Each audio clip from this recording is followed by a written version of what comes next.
Good afternoon, everyone. My name is Molly McBride, and I'm an administrative law judge with the New York State Department of Environmental Conservation, and I'll be presiding over this afternoon's public comment hearing. The purpose of this public comment hearing is to receive comments from the public regarding the application of Transcontinental Gas Pipeline Company, LLC. The company has applied for a water quality certificate, certification for a 26-inch diameter pipeline to transport natural gas from Pennsylvania through New Jersey, traveling underwater in Raritan Bay and lower New York Bay to approximately 3 miles offshore of the Rockaway Peninsula. The project would result in approximately 23.5 miles of underwater pipeline being installed, of which 17.4 miles would be in New York State waters. Pursuant to 6 NYCRR 621.8, the New York State DEC published notice of this hearing in the department's Environmental Notice Bulletin on January 30th, 2019. And notice was also published in the New York Post and the Staten Island Advance on January 31st, 2019.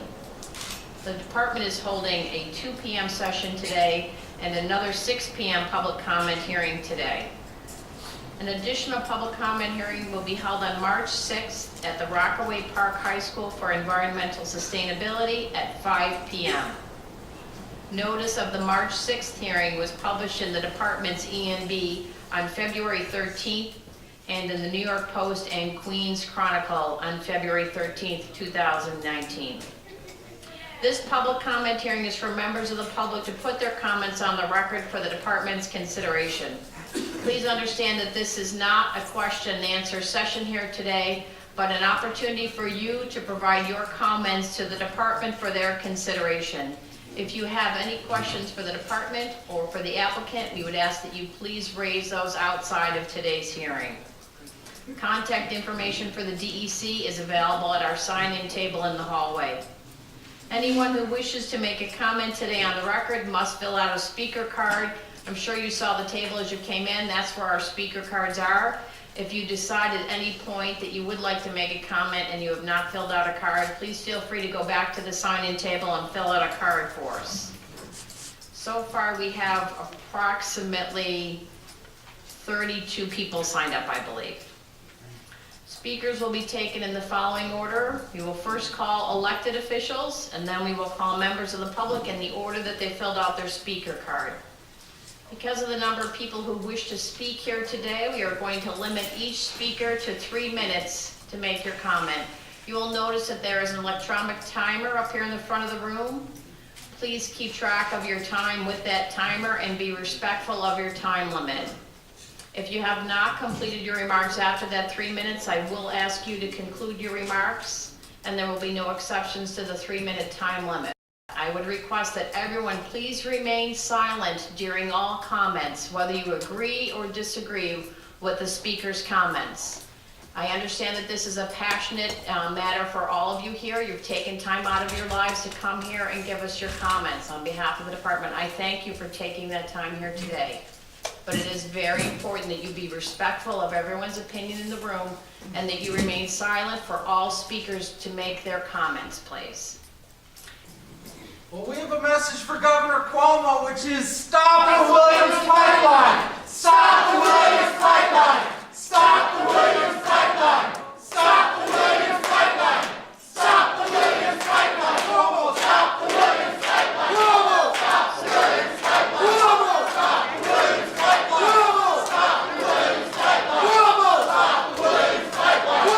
Cuomo, stop the Williams Pipeline! Cuomo, stop the Williams Pipeline! Cuomo, stop the Williams Pipeline! Cuomo, stop the Williams Pipeline! Cuomo, stop the Williams Pipeline!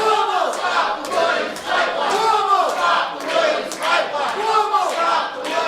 Cuomo, stop the Williams Pipeline! Cuomo. No, that's okay. Again, I do appreciate that this is a very important matter for all of you, and I appreciate very much everyone taking their time out here today. But it is very important that we do have order here today to get the comments on the record. So I would ask that there be no further outbursts here in the room, because this is a very important process for us, and we have to get all the comments on the record here today. Thank you very much.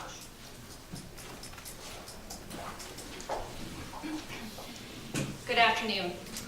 My name is Karen Guidis. I work for the New York State Department of Environmental Conservation and the Division of Environmental Permits.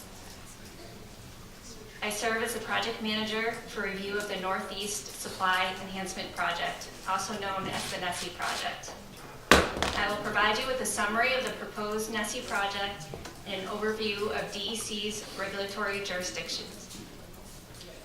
The NESE project is proposed by Transcontinental Gas Pipeline Company, LLC, also known as Transco. Transco is wholly owned subsidiary of Williams. The NESE project involves the installation of a 26-inch diameter pipeline that would transport natural gas from Pennsylvania through New Jersey, traveling underwater in the Raritan Bay and Lower New York Bay to approximately 3 miles offshore of the Rockaway Peninsula in the Queensboro. Approximately 23.5 miles of underwater pipeline will be installed, of which approximately 17.4 miles would be in New York State waters. The NESE project would connect to the existing Rockaway delivery lateral in Queens and would provide 400,000 decatherms per day of incremental capacity to National Grid to serve customers in Brooklyn, Queens, and Long Island. According to Transco, the project is intended to support reliability as well as help displace the use of oil.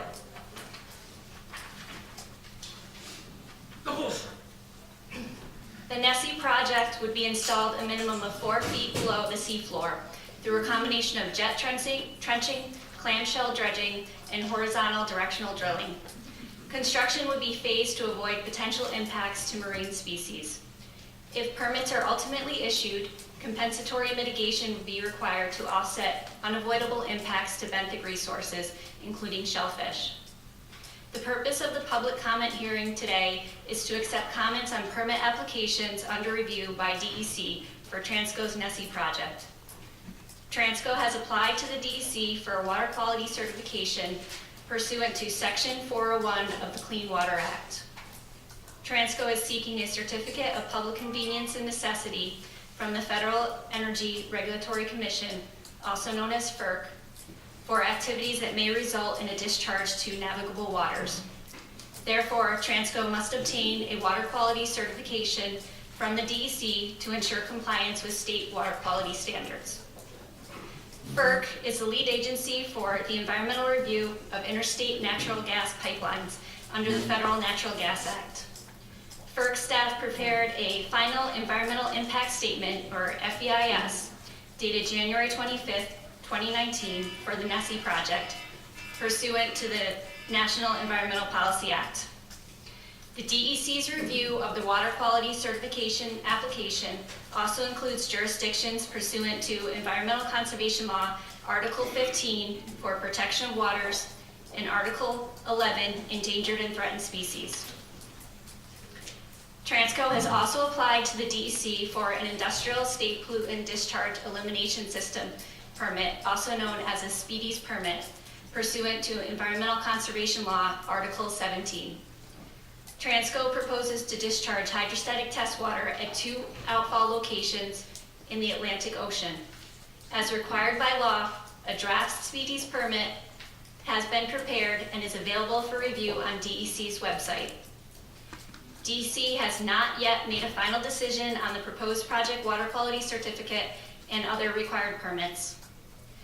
Comments which are limited and focused to the issues which relate to these specific permit jurisdiction will be most helpful for the DEC. The DEC will accept comments on these applications until March 15, 2019. Thank you, Karen. All right, we're going to start calling our speakers again. When I call your name, please come forward to the microphone here. Make sure you're speaking into the microphone. And again, please make sure that we're quiet while everyone is speaking. Our first speaker is Callie Swire. Hi, I'm Callie Swire, representing Assistant Speaker Felix Ortiz. I'm the Communications Director for the Assistant Speaker, and I have the following statement to read on his behalf. The Williams Pipeline works against the need to convert to renewable energy sources. We have seen the destruction caused by changing weather patterns. There are already enough health problems and a weakened environment caused by our reliance on fossil fuel byproducts. I have introduced the Green New Deal for New York in the Assembly and reintroduced the Fossil Fuel Divestment Act. They are better alternatives to continued reliance on fossil fuels. It is time to stop further damage by fossil fuels and move to renewable energy sources. Thank you. David Butterworth, Pipeliners Local 798. My name is David Butterworth. I'm a business agent for Pipeliners Local 798. Local 798 is comprised of approximately 8,200 welders, helpers, and journeymen who live all over the U.S. My jurisdiction extends from Maine to Virginia, and there are around 1,200 of our members who live and work in this Northeast jurisdiction. Local 798 has provided high-quality, skilled labor to pipeline projects such as the Northeast Supply Enhancement since 1949. Our welder members are held to the strictest guidelines in the construction industry. Each welder must perform a successful destructive test before they are employed and then must pass non-destructive testing to remain on the job. Welding standards are implemented to ensure that the pipeline is built safe, and we take pride in adhering to those standards. This is my third time speaking to the NYS DEC while advocating for the jobs of my members. These days, we have to fight hard for our jobs. A once honorable profession is now looked down upon by some, and I would like to rebut some of the misconceptions that I've heard throughout my travels. The first misconception I frequently hear is projects such as this are not needed. The NESE is needed because it will supply the growing demand for natural gas to 1.8 million customers in Brooklyn, Queens, Staten Island, and Long Island. It will also convert 8,000 National Grid customers per year from heating oil to cleaner burning natural gas. In the first year after the conversion, 900,000 barrels of heating oil will be displaced and CO2 emissions will be reduced by 200,000 tons. When completed, the NESE will replace 13 million barrels of heating oil and reduce CO2 emissions in New York City and Long Island by up to 3 million tons per year. Another misconception I hear is that pipelines are unsafe and frequently explode. A literature review confirms that pipeline transportation has a much lower record of incidents per volume of natural gas moved when compared to rail or truck. 3 of the top 4 accident causes are age-related in a pipeline system where 60% was installed before 1970. Today's pipelines are engineered and constructed with the most current technology. They are closely inspected and highly regulated during and after construction. Local 798 has adapted to the latest in welding expertise by providing our members a 33,000 square foot facility, and our training facility was built so our members can brush up or update their skills in an ever-changing industry. The third and final misconception I would like to address is that wind and solar is capable of replacing natural gas at this time. We are not to the point where renewables can replace natural gas. Energy consumption is expanding, and natural gas continues to be the fuel that many of our powerhouses are currently employing. Sir, I'll take your written comments. Thank you. Jack Bolenbach.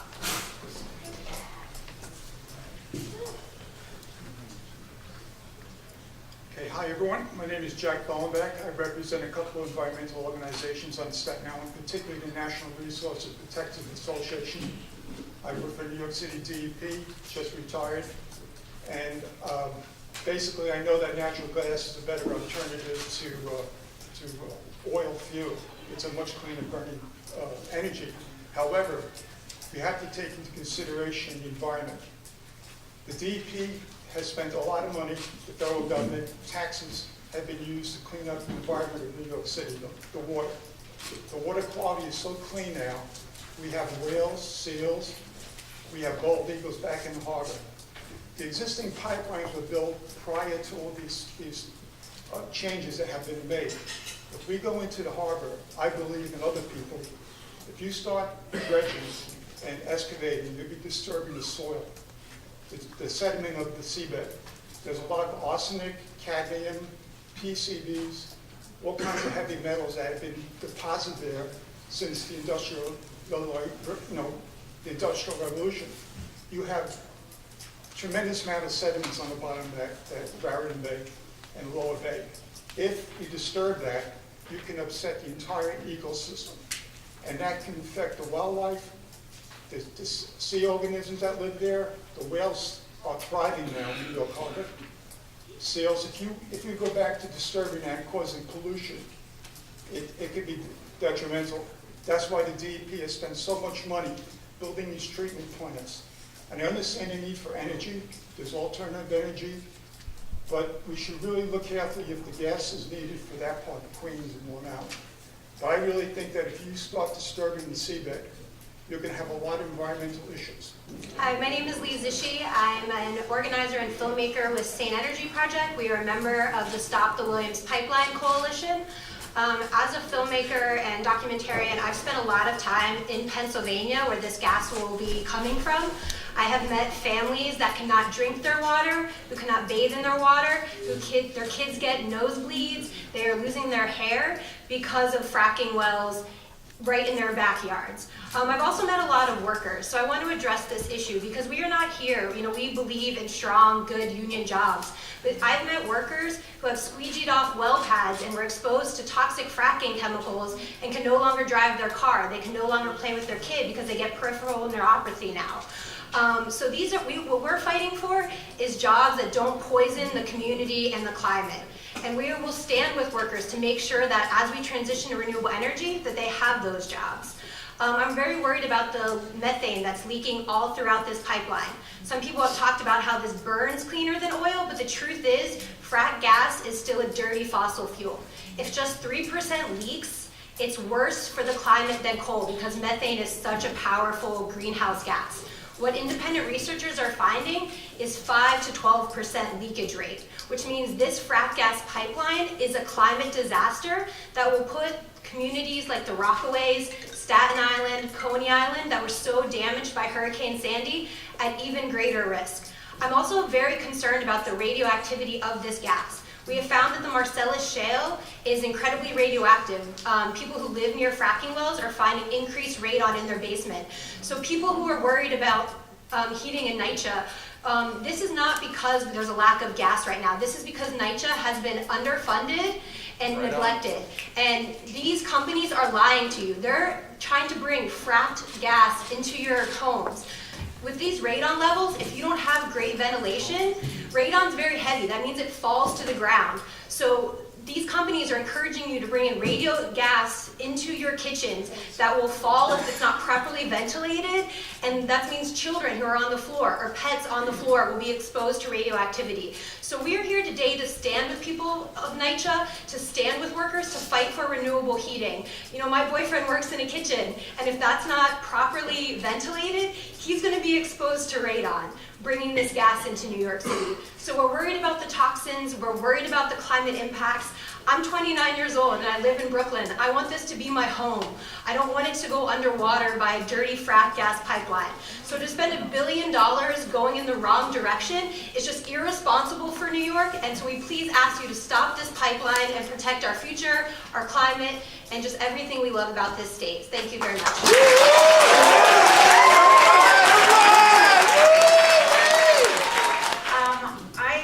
I'm just a mother and a grandmother who never expected to be spending my retirement fighting for the planet.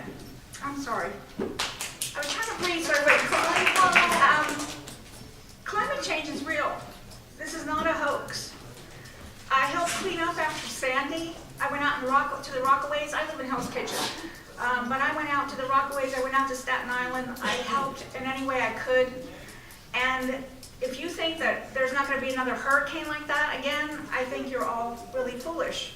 And to have these pipelines in that water outside of the Rockaways and Staten Island, I think is totally irresponsible. We fought very hard back in the day to ban fracking. Governor Cuomo, he came up with the terms fractivist. He called us fractivists in one of us, I think, State of the Unions. So we are proudly fractivists. He gave us that. He banned fracking. However, we thought, yay, we did it. The sneaky infrastructure and these pipelines is really just like, it just boggles my mind that we have to keep going and fighting. Upstate, there's one planned by a nuclear plant. That really sounds safe. Then also, I'm sorry, there was a windmill farm approved off of the Rockaways. I don't know whatever happened with that. but I know that we fought Fort Ambrose, which I wore my lucky jacket. Woo! I spoke at that hearing, and again, you know, we felt very successful. We felt like, good, this is going to happen. And then we were right back here at another hearing. So I feel like they're not hearing us. They're not listening to the people that are going to be affected by this. Dimock, Pennsylvania was mentioned, but I went to Dimock, Pennsylvania with Eric, Food and Water Watch. I've gone out with St. Energy, I've gone out with 350.org. They're all great organizations. We all just feel like we get a lot of work done. However, we just have to keep fighting it. And I want to retire. I want to have a good time. I love the fish. I love going to the beach. I love shellfish and oysters, the marine life. And my big joke is I've never been a pipe that didn't leak. And I understand these workers, and I understand that you need jobs, but we will have your back. We will try to help in any way we can to either, you know, I think that people need to be, learn more about the renewable energies, and we can have, you know, they can have courses in that. I think they even offer them. And we're not putting you down, but I think it's more important that we are able to have good drinking water and can swim off our beaches. That's it. All right, hello, and thank you for the opportunity to speak today. My name is Nicole Crook. I grew up here in New York City. I'm a public school teacher, and I'm also a parent. I'm a parent of a 2-year-old, almost 3-year-old also, actually, and a son who is 5 months. And we decided to have him even with a president who does not believe in climate change. And so that's one of the main reasons I'm here. I stay up late every night while my children are asleep, you know, until one of them wakes me up, because inevitably with a toddler and a baby, one of them is gonna call for me. And I read about climate change, and I am terrified. I feel guilt about having reproduced in this world that feels like it's coming to an end sometimes. So that's why I'm here. I'm here because if we do not take drastic measures to stop, and reverse our carbon and methane emissions, the future all of our children are going to inherit is terrifying. I don't know which town will next be incinerated by wildfires. I don't know which city will go under first. Underwater and drown first, but I do know that due to climate change, resources are going to be scarce across the planet, and that will certainly cause war, famine, refugees, disease, all of these things that are horrible. And I know that we have so much to lose if our carbon footprint is not curbed. Methane is the primary gas that the DEC pipeline would transport, 84 times more powerful a greenhouse gas in the first 2 decades after its release than carbon dioxide. Studies show that methane leaks from all fracking industry sites, and Williams has a particularly poor safety record with fires and explosions. New York City is obviously in harm's way also for superstorms, flooding, and land loss. I also went out into the Rockaways volunteering after Sandy, and I also worked at Brooklyn Tech with all of the evacuees who, being evacuated due to superstorms was so challenging for these people, many of them who were much older residents of the Rockaways. We cannot emotionally or financially take superstorms of the scale of Sandy, and for sure they are going to come again and again and again if climate change is not curbed. I personally have grown up going to Coney Island, love the Mermaid Parade. I really, love taking my daughter there. She right now hates the ocean, but we think my son is going to love swimming. I am not going to bring him or my daughter there if this pipeline is built, and I don't know what is going to happen financially to a lot of people if they hear, a lot of businesses in Coney Island, if they hear about all of the pollution that's being churned up. Let's see, arsenic, lead, DDT, PCBs from the seafloor. This could create a public health disaster if this pipeline is built and churns up all of these toxins.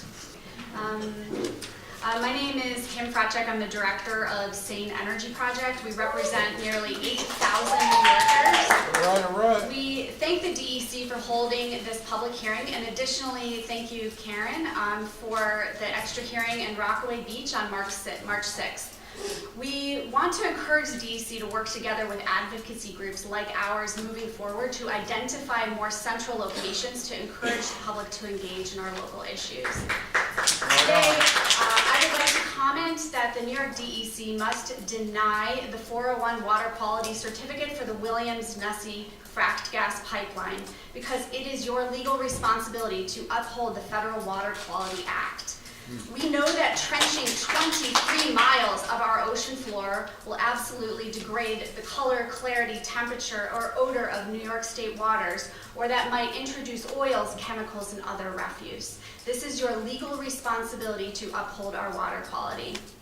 So this pipeline originates near my hometown in Pennsylvania, where my mom lives. Her community and surrounding communities are already suffering from massive fracked gas pipelines transversing her town, causing sinkholes and poisoned water. Our extended neighbors in Pennsylvania also cannot drink their water or bathe their children in the water because of fracking, the process of gas extraction that will travel through this pipeline. The gas carried is methane. Methane is 86 to 100 times worse for global warming than carbon dioxide. We don't need to tell anyone in this room still recovering from Superstorm Sandy about climate change. We know that our friends living in NYCHA housing in Rockaway are still awaiting attention to mold and repairs from Superstorm Sandy over 6 years ago. We know that there are phony social media campaigns to manipulate NYCHA residents into thinking that the mismanagement of NYCHA properties is why the buildings are cold to garner support for the Williams pipeline. However, the gas supply that New York City does not even need, according to New York City energy plans, is not why NYCHA buildings are cold. We know that we can build renewable. We know that community solar, geothermal, energy efficiency, and the forthcoming amazing offshore wind farm can power NYCHA and the rest of our homes and businesses. Why can't our public even own and control the energy that our home buildings are producing? We know that we have a vibrant renewable energy labor force ready to go, ready to train others, and ready to build the renewable economy. We need the DEC to work closer with NYSERDA to make sure that we work together to clear the pathway for that fossil fuel-backed economy that is blocking the people from moving forward into a vibrant, people-powered world. Thank you so much. Hi, my name is Phoebe Neer. Public speaking makes me very nervous, but what makes me even more nervous is Williams' totally unacceptable record in terms of protecting our natural resources of this country. And in New York, Williams has incurred over $80 million in penalties since 2000, including 64 environmental violations and 12 workplace safety violations. So just to paint a picture of the incredibly real consequences of what can happen when these pipelines go wrong. In 2008 in Virginia, Williams had a natural gas pipeline explosion. A 32-foot section of a 32-inch diameter pipeline was ripped from the ground after a failure, spewing gas and taking down a power line, which subsequently started a huge fire. And the gas there was an undetermined amount of gas release that ignited a fireball, which burned an area of 1,125 square feet in diameter of scorched earth. So 5 people were seriously injured and needed hospitalization. 2 homes were totally destroyed. 100 homes were damaged, incurring over $3 million in property damage. Investigations showed that Williams was indeed responsible for this incident. Williams paid a fine and promised that they would address this issue, but only 3 years later there was a repeat of a similar incident in Sweetwater, Alabama, when a 43-foot section of a natural gas pipeline exploded and flew 190 feet over the treetops. The explosion was heard more than 30 miles away. Flames burned for 90 minutes, and the flames were 100 feet high. So this was a terrible, enormous fire disaster that created a scorched earth situation. A landowner in Sweetwater, Alabama, who grew a sustainable pine forest, lost 65 acres of trees and estimated that 5 of his acres were now hydrophobic and wouldn't retain water. So, I encourage Governor Cuomo to consider the very real possibility of an incident like this taking place again in New York City. We're a densely populated area, and a colossal fireball would be incredibly politically toxic, not to mention, a devastating catastrophe. So, we are looking to our elected officials to support us and protect our communities from predatory and exploitative practices such as those of Williams Transco, who are not looking out for the best of what's for our environment and our communities. Thank you. Thank you to the DEC for holding these hearings. My name is Robert Wood. I'm an organizer with 350 Brooklyn. In your public comments and notices related to this project, your agency has already outlined numerous grounds on which this project might be rejected. In your public comments to FERC, you expressed concern about the possible impacts on the endangered Atlantic sturgeon and the winter flounder due to the proposed construction times. Then, in April 2018, a notice of denial to Williams, you were forced to repeat these same concerns, which, among other issues, had not been adequately addressed by the company. All evidence shows that you have grounds to repeat them once again and for a last and decisive time. Williams has tried in vain to reconcile a shortened construction window necessitated by its own self-induced delays with the overlapping migration patterns of sensitive fish, which, it turns out, do not magically coincide with corporate convenience when it comes to ensuring that fracked methane from the Marcellus Shale has someplace, any place, to go. For that reason alone, this pipeline should be rejected. But there are so many other reasons. The incessant noise from pile driving that will harm the hearing of humpback whales, which have begun regularly returning to the harbor for the first time in a century. The trenching of 23 miles of polluted seafloor, filled with chemicals dating from a time when 275 million gallons of industrial waste per day were released into our waters. The settling of those chemicals back onto the benthic environment, where they will cause lesions in the digestive tracts of oysters, and the anchoring and cabling along the barge path that will cause, to quote Williams, 100% mortality to any creatures that lie in the way. But there is also the fact that Williams is registered for incidental take permits with the federal government, assuring that a private corporation, which stands to gain a 14% return on equity on a pipeline that is not needed, can kill with impunity the critically endangered species in a recovered harbor. Fish cannot protest when eminent domain is imposed on their mortality, but you can do that for them, and that is what we're asking you to do here today. Under Section 3-0301 of New York's Environmental Conservation Law, you were directed to take into account a project's cumulative impact on New York waters when deciding whether or not to issue permits. I ask that you exploit that directive to the full extent of the law as you assess the myriad ways that this project would harm our ecosystem. To do any less would be to ignore the most vital lesson of our day, which is that it is the cumulative, not the singular impacts of human beings on our environment that bear the profoundest consequences. I'm talking about climate change, of course, which this pipeline will contribute to and which would worsen the health of our harbor considerably. But just as our pipelines will help to warm and acidify the waters of the harbor, causing even further declines in the marine populations, so will those declines return to impact humans in ways that we cannot yet fathom. That is the lesson of climate change, that our fate is not distinct from that of the fish. If you truly care about either, you will stop this pipeline for good. Thank you. Thank you.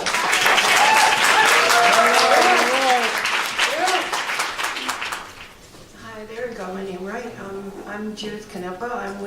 I'm the Rockaway Outreach Coordinator with Sane Energy Project, and I think I'm going to be echoing something that Robert was just saying and expanding a little bit on it. In January, the final environmental impact statement came out, and although the Federal Energy Regulatory Commission said, yes, there would definitely be harassment and impacts on the critically endangered species and threatened species, the fin whale, the right whale, the Atlantic sturgeon, they would be minimal and not of great concern.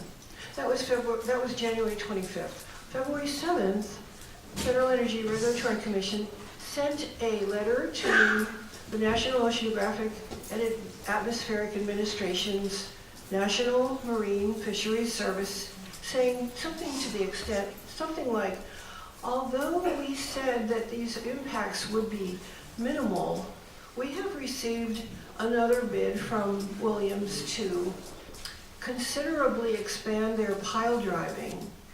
And we now think that the impacts on these endangered species might be substantial. Please look into it.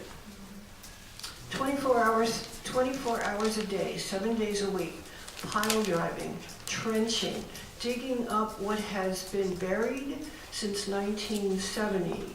Silt, plumes of silt containing dioxins, DDTs, PCBs, cadmium, lead, arsenic, mercury, and toxics from medical wastes, industrial effluents, all of these things have been buried under the seafloor for over 65 years.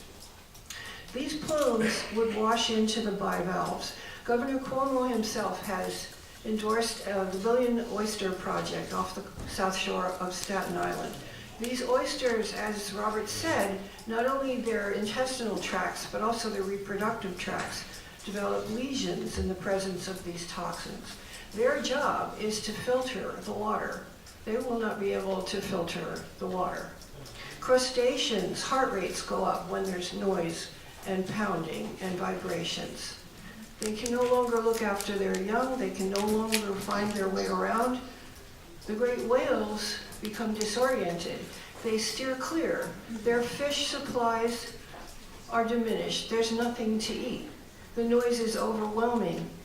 They lose their migration patterns. But Williams said to the Federal Energy Regulatory Commission, hey, we know that the migration time for this species is this number of months. Can we have a month off the front and a month off the back? No big deal. So I ask you, please protect what Woods Hole Oceanographic Institute originally called a 20 square mile dead zone that's come back to life. Thank you. Thank you. Kantrowitz, environmentalist. Governor Cuomo, if you want a Green New Deal for New York State, please start by denying the permits for this pipeline.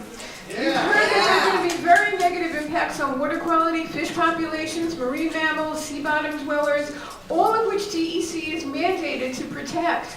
You've heard about how the dredging will stir up pollutants, PCBs, arsenic, lead, DDT. And so there will also be impacts from turbidity, noise pollution, the likelihood of vessel collisions. Well, Williams acknowledges these concerns, but they don't offer adequate mitigation strategies. They assume 100% mortality for all benthic organisms within the area, and they've requested a federal incidental take authorization, recognizing that they're likely to kill marine mammals along the way. Despite all this, they have not shown us figures to support that the gas is needed. Williams now claims that gas is needed because of regulations requiring New York City boiler conversions. However, all the buildings that were burning number 6 oil when these regulations went into effect have already upgraded their boilers by the 2015 deadline. So what is it that is going to be converting? A study in 2012 showed that even if all of these buildings converted to natural gas, it would only increase natural grid's peak demand by 6%. And other measures like the dirty buildings bill and the increased use of heat pumps and geothermal energy seriously call into question the need for more frack gas. With strong reason to doubt that there's a need for this gas, we should weigh even more heavily the evidence that there's going to be serious environmental damage. And that's not just to the benthic organisms and the marine mammals, as important as those are. What's really going to be is the increase of our climate crisis. In this new world where things have become increasingly urgent, it's essential that we evaluate all of our actions in terms of greenhouse emissions, all of our actions. Instead of building out more gas infrastructure, we have to take whatever steps we can to give up fossil fuels while there's still time. We only have 12 years to make a significant impact before we're hit by the catastrophic sea level rise, soaring temperatures, food shortages, drought, disease, increasingly extreme weather events, which we're already starting to see from what we're doing to our climate. The technology is there. So given the urgency and the far-reaching implications of what we're facing, how can we approve even one more gas pipeline which would accelerate climate change instead of helping to contain the problem? Please, let New York continue to be a climate leader. Let New York do not just what is easy, but what is necessary and what the realities now demand. Please deny this pipeline.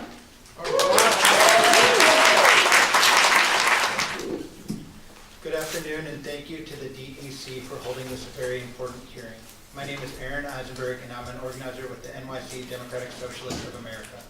I'm here to call on you to join us in urging Governor Cuomo to deny the permits that would allow the construction of the Williams NESE pipeline.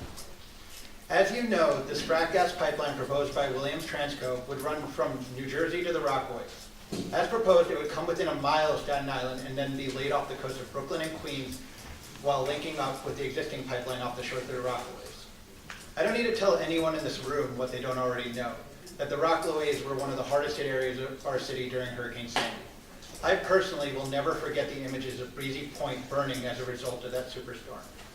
As a company, Williams Transco has a terrible safety record when it comes to their pipelines. Since 2008, 10 of Williams' pipelines or converter stations have caught on fire. I could not imagine putting those survivors of Sandy from the Rockaways at potential risk of another colossal fire. The fossil fuels that will be transported through the proposed pipeline will not just go on to power homes and buildings, but will also supercharge the next storm that will hit New York. Fossil fuel companies have known for decades about the direct link between their product and the dangers they pose to all our futures. For this reason, they have spent years denying climate change, just like big tobacco spent big years denying the link between smoking and cancer. Well, our planet has been given a very serious diagnosis as well. And if we are smart, we will listen and act accordingly. The IPCC report put out by the world's top scientists and the UN told us we have 12 years to act on climate. The findings said that if we do not act now, we will have Hurricane Sandy level storms here in New York City every 5 years. Shouldn't we be putting our money and infrastructure into renewable sources that match the scope of the problem rather than more fossil fuel infrastructure? The Williams pipeline not only poses a risk to future generations, it also poses an immediate threat to New Yorkers who are alive right now. Millions of people swim in the waters off of our coast. This pipeline will churn up arsenic, lead, DDT, and PCBs from the seafloor. I don't have to be a scientist to know that this is not what we need. There's still time to act, but there's still time to stop this pipeline from being built. Governor Cuomo has the power to stop it now. He can deny the permits. We know that Governor Cuomo would like to be seen as a climate leader in this state and nationally. In fact, he has even proposed his own Green New Deal for New York. We are asking Governor Cuomo to deny the Williams pipeline the needed water quality permit and certificate to stop this pipeline. One thing is very clear to us. No new pipelines can be part of any Green New Deal, period.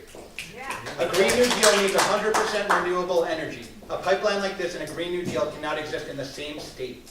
By denying these certificates and permits, you would be helping us pave a way for a green economy that places people and planet over corporate profits.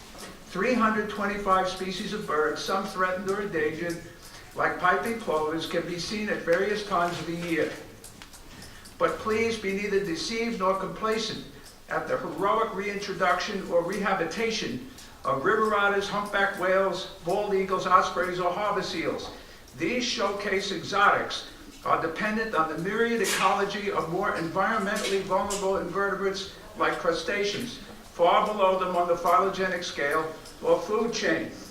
For decades during the mid-20th century, a witch's brew of industrial carcinogenic pollutants like PCBs, DDT, dioxins, furans, and heavy metals, arsenic, lead, and mercury were dumped into Raritan Bay. But thanks to the Clean Water Act 1971 and the construction of sewage wastewater treatment facilities like these toxic substances have been abating in recent decades, now more safely confined beneath the more benign layers of the slowly recovering benthic environment of Raritan Bay.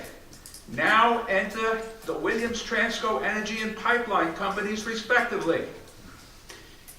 If Williams is permitted to go forward with the NESE, ubiquitous plumes of toxic turbidity will threaten the entire ecosystem of Raritan Bay. The pipeline will provide a needless supply of natural gas for perhaps a few decades, but the natural services of Raritan Bay, if left to recover from bad expedient decisions of the past, will render a plethora of valuable natural services like fisheries, species diversity, and aesthetics forever. Stakeholders include marinas, shoreline restaurateurs, boaters, yachtsmen, fishers, swimmers, kayakers, local sporting goods stores, photographers, and the economically beneficial foreign visitors our elected officials are so fond of claiming they wish to attract. Not to mention anxious homeowners already threatened by inordinately rapidly shoreline erosion accelerated by fossil fuels. If this entire NESE proposal is driven by money, characterized by myopia, miasma, and a reckless profiteering indifference to the welfare of our community. Good afternoon. My name is John J. Murphy, a lifelong New York State resident and the international representative of the United Association of Plumbers, Pipe Fitters, Sprinkler Fitters in the state of New York. We can attest to the safety and efficiency of today's existing pipelines and the good-paying jobs and economic development that has sparked as a result. We've all heard the adage, as construction goes, so goes the economy. We believe that without access to clean natural gas, development in New York City and Long Island will be dangerously impacted and will have far-reaching economic consequences. Not only for the inability to supply power to our community, but the loss of jobs for thousands of hardworking tradespeople and millions in tax revenue to the state. The unintended consequences can be devastating. Just ask the workers at Indian Point that are soon to be displaced.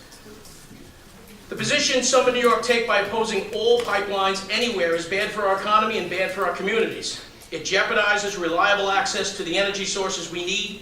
It forces homeowners and businesses, especially in economically struggling areas upstate, to pay far more than necessary for natural gas electricity.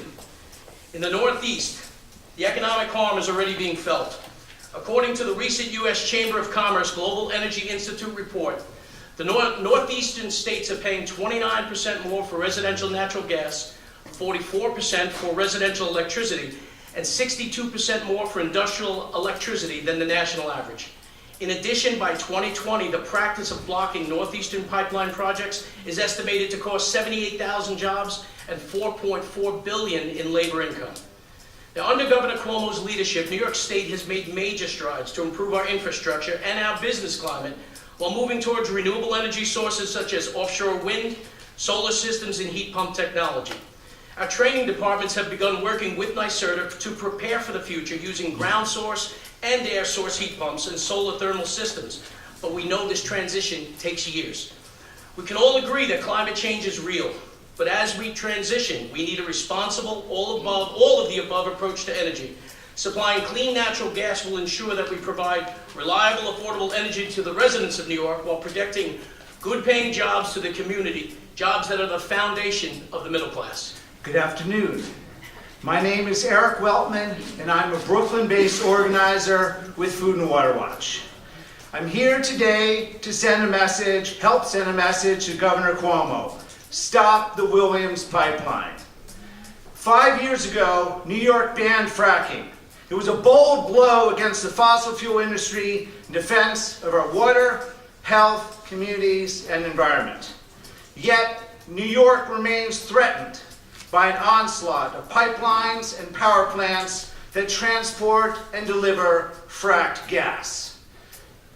We hear a lot about Green New Deals. Everyone has a proposal for one, including Governor Cuomo. But the first real test for Governor Cuomo in his third term is whether he stops the Williams pipeline. Because any real Green New Deal includes stopping new fossil fuel projects. The science is very clear. We must move New York and the nation off fossil fuels. And Governor Cuomo, if he's a real climate leader, must stop the Williams pipeline. And so our message to Governor Cuomo is this: finish the job you started 5 years ago by stopping the Williams pipeline and stopping all fossil fuel projects.